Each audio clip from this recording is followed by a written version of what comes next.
Paglubog ng araw sa San Juanico Bridge, unti-unting nagliliwanag ang mga ilaw, umuhupa ang hangin at sa sandaling iyon, parang bumalik ang dating panahon. Noong ang tulay na ito ay malaya, bukas at payapa. Noon, ang pagtawid sa San Juanico Bridge ay parang mismong kahulugan ng kalayaan. Walang harang, walang linya ng pagkukumpuni, tanging tunog ng makina, dampi ng hangin sa iyong jacket, at ang banayad na ugong ng gulong sa malawak na kalsada. Bawat biyahe noon ay tila isang munting pagtakas sa pagitan ng dalawang isla, sa pagitan ng dalawang mundo, sa pagitan ng kung sino ka noon at kung sino ka na nagiging ngayon.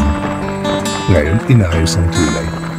Bumagal ang daloy ng trapiko, bumaba ang pila, at minsan, hindi na ganun ang pakiramdam. Ngunit sa bawat paglubog ng araw at pagliwanag ng mga poste, nararamdaman mo pa rin ang parehong katahimikan, ang parehong kapanatagan. Dahil kahit magbago ang daan, hindi kailanman mawawala ang diwa ng paglalakbay.